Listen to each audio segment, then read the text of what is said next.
Aujourd'hui, on va s'attaquer à une question que tout joueur de loto s'est forcément posée un jour. Comment est-ce qu'on peut faire pour maximiser ses chances de gagner sans y laisser sa chmeuse? On va voir ensemble qu'il existe une stratégie assez fascinante qui change vraiment la donne. Franchement, qui n'a jamais eu cette idée?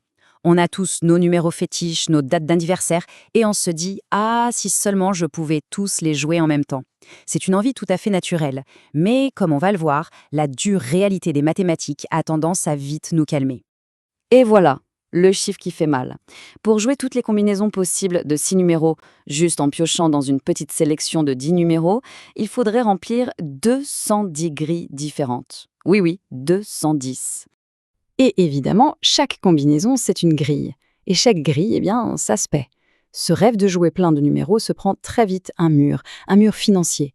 Pour la plupart des gens, c'est juste impensable. On se retrouve donc face à un vrai dilemme. D'un côté, il y a cette envie d'augmenter ses chances en jouant plus de numéros. Et de l'autre, il y a le portefeuille, qui, lui, n'est pas extensible à l'infini. Alors la méthode classique pour faire ça s'appelle le bulletin multiple. C'est l'approche la plus directe, on pourrait dire. En gros, on coche nos numéros et on demande à la machine de générer toutes les combinaisons possibles. C'est simple, c'est clair, mais comme on va le voir, c'est aussi incroyablement cher.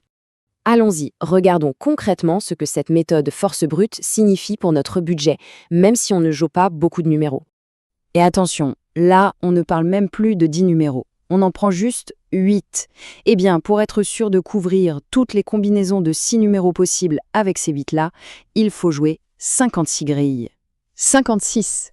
Et voici la traduction en euros. En se basant sur un prix de 2,20 € la grille, jouer ces 8 petits numéros coûterait plus de 123 € pour un seul et unique tirage. C'est juste énorme.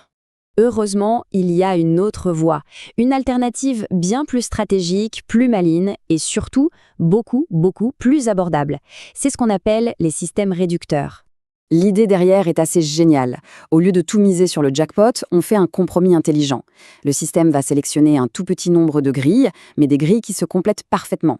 Le but, si un certain nombre de vos numéros sortent, vous avez la certitude mathématique de gagner au moins un lot d'un rang inférieur. C'est une sorte de filet de sécurité, une assurance gagnante. Bon, maintenant, mettons les deux méthodes côte à côte avec notre exemple de 8 numéros. C'est là que la différence devient, eh bien vous allez voir, elle est juste évidente. Regardez ce tableau, c'est flagrant. Avec le bulletin multiple, la méthode force brute, on est à 56 grilles et plus de 120 €. Avec le système réducteur, on passe à 7-8 grilles pour moins de 18 €. L'économie est juste colossale. Alors c'est quoi le compromis? Eh bien, si 5 de vos 8 numéros sortent, au lieu d'avoir la garantie du jackpot, le système vous garantit un gain de rang inférieur. On passe d'une logique de tout ou rien à une approche qui sécurise un petit quelque chose. Alors, tous ces calculs, ça peut faire un peu peur. Mais la bonne nouvelle, c'est que dans la pratique, c'est beaucoup plus simple. Des outils comme l'autoprédicteur IA intègrent ce moteur de réduction pour que tout le monde puisse utiliser cette stratégie sans se prendre la tête. Ça commence par la sélection des numéros. L'outil peut donner un coup de main en analysant les stats des tirages passés pour suggérer des numéros intéressants. Mais le vrai cœur du réacteur, ça vient juste après. Et c'est là que la magie opère. Une fois les numéros choisis, le moteur de réduction fait tout le travail.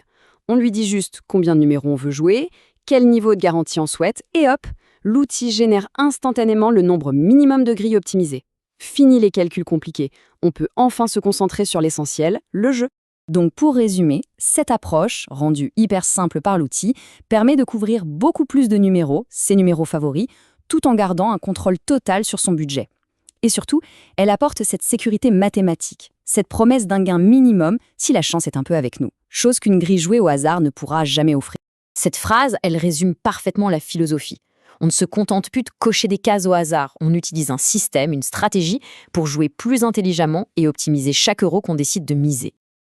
Au final, la question est là. Le loto, ça restera toujours un jeu de hasard, ça c'est une certitude. Mais la manière de jouer, elle, peut devenir une vraie affaire de stratégie. Merci d'avoir suivi cette analyse et à très bientôt.